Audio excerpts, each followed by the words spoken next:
Very good evening. You're watching India Sense. I'm Gauri Dwivedi. This is a show that gets you a ringside view of all that's happening around the world and why it matters to you, the global Indian.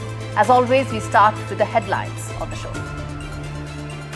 First up, the Elon Musk, Donald Trump spat gets messier, uglier and more personal. What started with sadness quickly turned to ingratitude and descended into personal barbs and not so veiled threats. Where will this spiral end? We decode.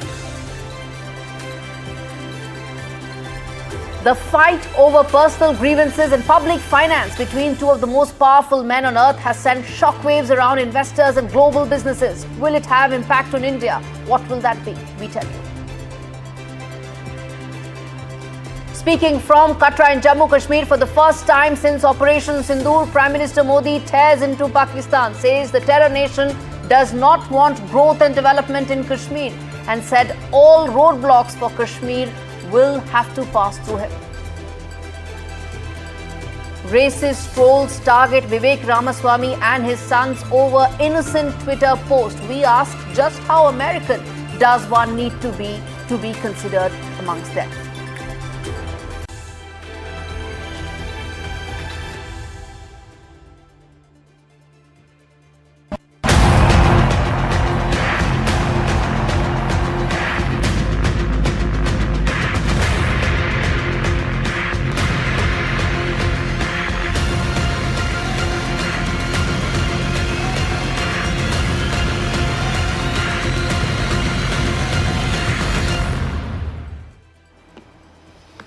Our big story this Friday on India Sense, viewers. You called, it's the world's richest breakup actually. Once allies, now adversaries. Donald Trump and Elon Musk are locked in a public political slugfest that could burn billions and rattle boardrooms and put investors on the edge from Wall Street to Dalal Street. Musk, who's often hailed as Trump's golden goose, helped supercharge the MAGA machine through his platform X. He even helmed the government's cost-cutting crusade. But now, Trump's calling Musk a liability, threatening to pull the plug on federal contracts and subsidies running into billions of dollars. And here's the kicker. Tesla stock plunged 14% on just that spat alone. It's looking to recover a little bit, but the uncertainty remains. And that is the key concern. But it is not only Musk. His empire, including Tesla, SpaceX, Neuralink, and X, of course, is now all under Trump administration's microscope. Regulators smell blood in the water. Investigations are heating up. Elon Musk may have once danced through red tape. Now he's tangled in it. But what's on line for India? Well, as far as New Delhi is concerned, where Musk had just cracked open the door for Tesla. Remember, no factories yet, just showrooms in Delhi and Mumbai. It's a toe in the water, not a cannonball. Still, Elon Musk was India's unexpected visa whisperer, a bridge of sorts really, championing the H-1B cause and the skilled talent crisis that America faces, which countries like India can fulfill. And now with this latest controversy hitting the roof, that bridge may be burning. And just in case, if you have not already heard, Indian regulators have just greenlit SpaceX access to India. Now, what does that mean? But what's the real risk here as far as the feud is concerned? It might not kill Musk's India ambitions, but it could possibly clip their wings. Why? Well, without Washington's goodwill, the EV tax credits, the regulatory shields and diplomatic back channels Musk once enjoyed, there could be now more uncertainty, and that is where countries like India will have to be very wary. But also, viewers, there's another important aspect. World's most powerful man and the world's richest man, when they brawl, there are major impacts. Whether it's the markets, whether it's the regulators, whether it's global plans, all hang by a thread. Before we move any forward, I want to play out just exactly how this descended. Listen into President Trump. A lot of good things are happening in this room. And I'll tell you, he's not the first. People leave my administration and they love us. And then at some point they miss it so badly, and some of them embrace it and some of them actually become hostile. I don't know what it is. It's sort of Trump derangement syndrome, I guess they call it, but we have it with others too. They leave and they wake up in the morning and the glamour's gone, the whole world is different, and they become hostile. I don't know what it is. Someday you'll write a book about it and you'll let us know. And viewers, when the truth hides in plain sight, the questions only get louder. Another bombshell from Elon Musk has exploded a presidential powder keg, leading us tonight to ask a chilling question. What was the nature of Trump's relationship with Jeffrey Epstein? And more importantly, why are those files still under wraps? It's not just a billionaire brawl. Members of the US Congress have also started demanding answers. They're now asking for an inquiry. Letters from two senior oversight members that are dated 5th of June asked Attorney General Pamela Bondi, are these files being buried to protect the president? It's no secret that the two men were once close. Trump himself told New York Magazine way back in 2002 that he's known Jeff for 15 years and went on to say that he was a terrific guy. In January 2024, there were some tapes that were unearthed by author Michael Wolff. Epstein claims that Trump's first night with Melania was actually aboard the Lolita Express. These are claims that are being made. No one really knows the truth, which is probably why an inquiry is being asked. Lolita Express, well, is on that. Epstein called Trump charming in a devious way, a salesman, a seducer, and someone, he said, with no moral compass. Well, meanwhile, in America, there is wait, there's watch, and files that are still sealed, facts that are still redacted.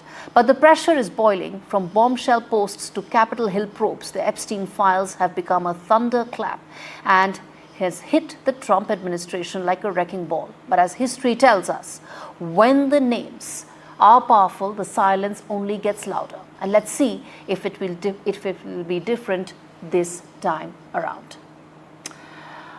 All right.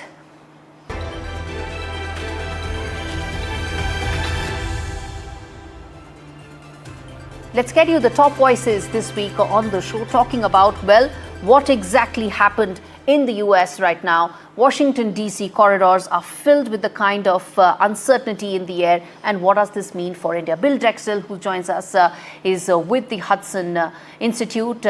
And he will decode for us what does this really mean. Bill, now explain to us that this was about the big, beautiful bill. But is there more to it that nobody's been able to see so far?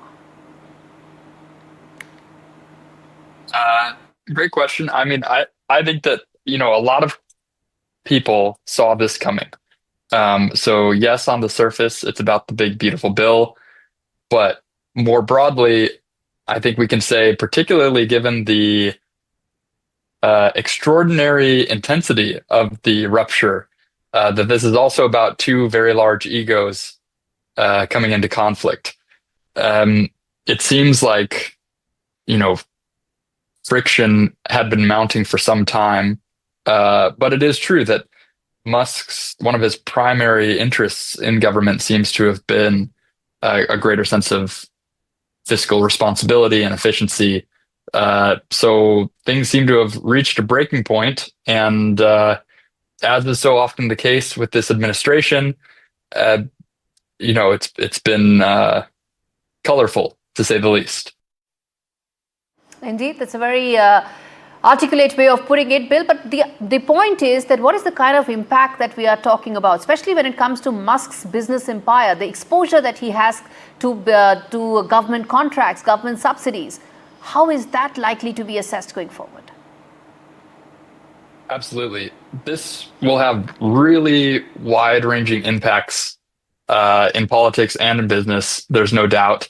I think before we can really speculate on what those impacts will be, we have to at least say that this story is still developing, right? So, both of these characters have really, they make big moves often. So I'm not sure that this story is over, but there's no doubt that many of Musk's enterprises are deeply intertwined with government funding.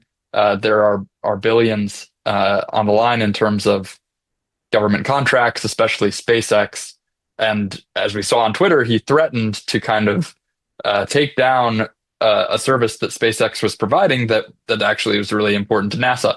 So there are mutual dependencies here that may get renegotiated, but there's no doubt that Musk's companies will be impacted, particularly in their government work. At the same time, Musk's companies were already being impacted by his association with Trump.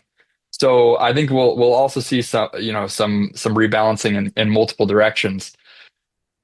on the flip side, Musk was the largest donor to Trump's campaign. He gave an incredible amount, and the tech bro MAGA alliance that has really driven a lot of this administration could, if not unravel, at least transform considerably.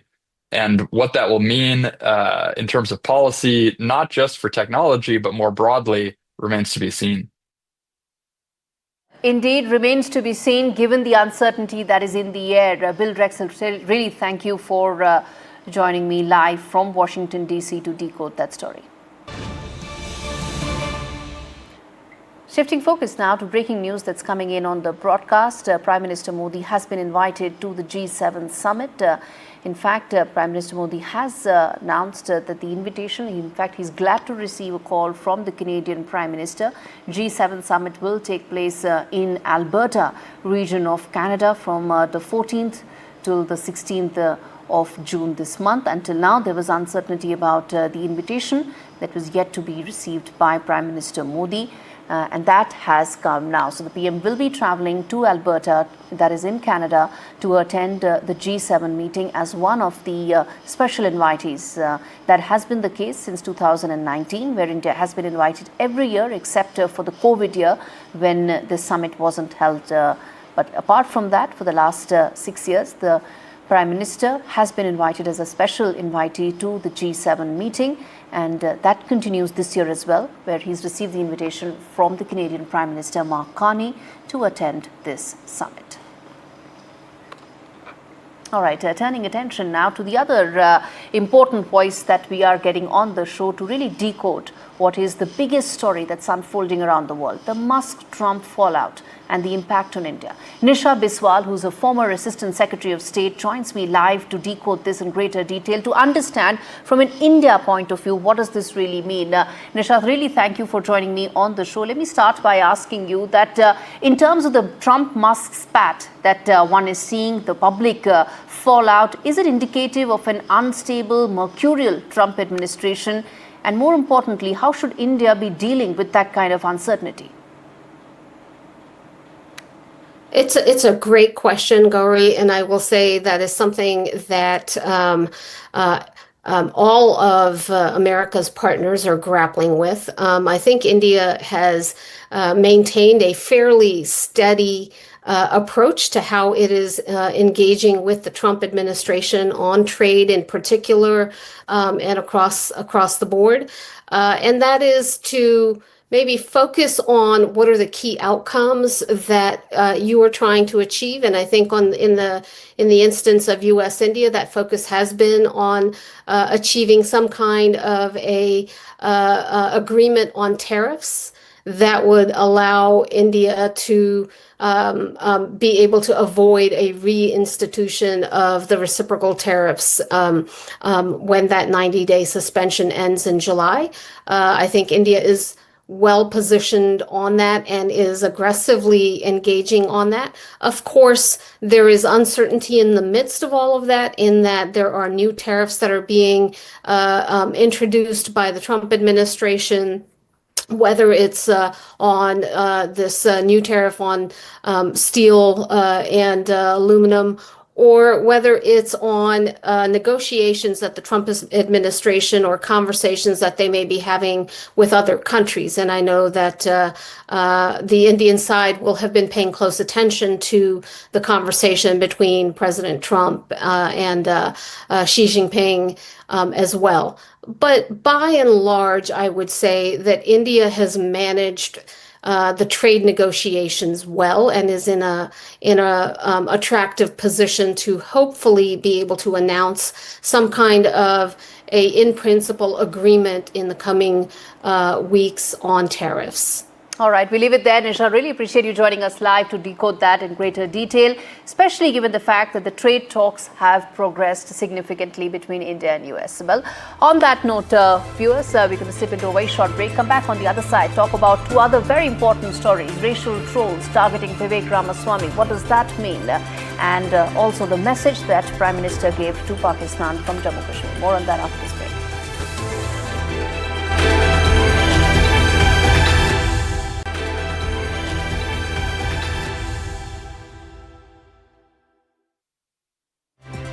Prime Minister Modi visited Jammu Kashmir today for the first time since Operation Sindoor and the Pahalgam terror attack that took place prior to that.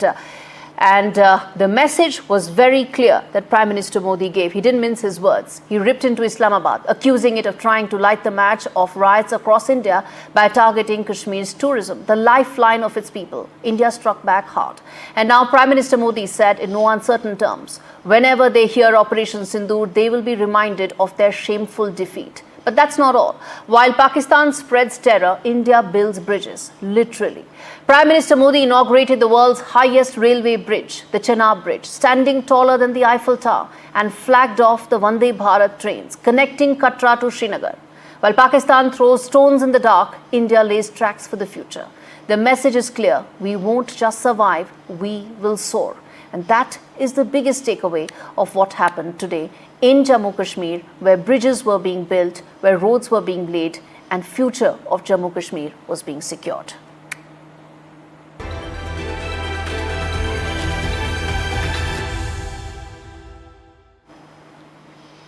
A proud father posts a photo with his sons and the internet shows its ugliest face. Vivek Ramaswamy's simple family moment has been hijacked by a flood of racial hatred. On this very special edition of India Sense, we ask viewers, when did being Indian American become a reason for online lynching? And what does it say about the state of Trump-era America? This report has that answer for you.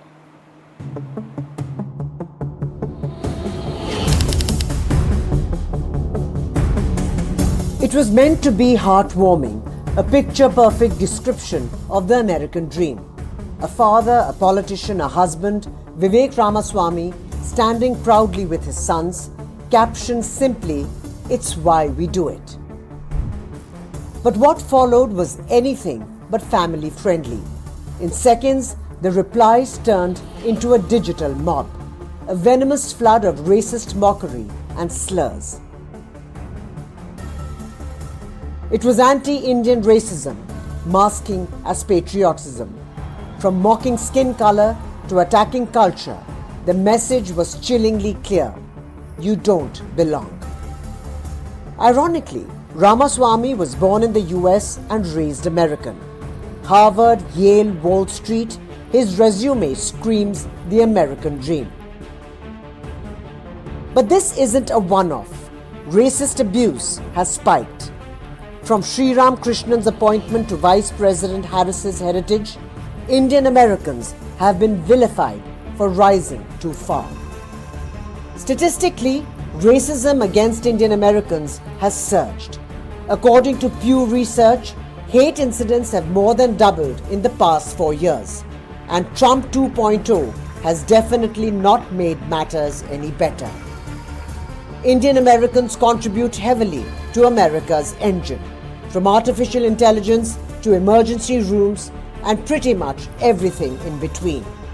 Yet, they are now increasingly being treated like invaders, not innovators.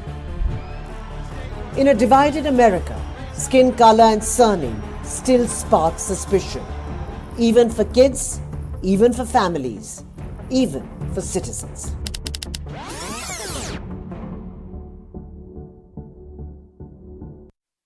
Viewers, in 2025, how American do you have to be to just be considered as an American? For many Indian origin families, it still seems the answer is much more.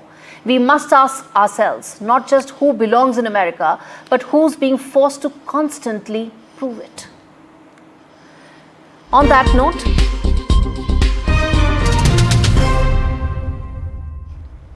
Parle G for millions of Indians is more than just a biscuit. It's childhood, it's comfort. It's the 5 rupee snack you dip into your chai on rainy days. But in Gaza, a place that's gripped by famine, this same biscuit pack is now being sold at nearly 500 times the original price, a single packet costing upwards of 2,400 rupees. After the 2023 escalation, Gaza's lifeline flood was choked. Border closures, aid blockades, rising desperation, a new system. The Secure Distribution Site 1, also known as the SDS-1 model, replaced UN food routes. But what it brought was not relief, but long queues behind barbed wires and hunger priced out of reach for many.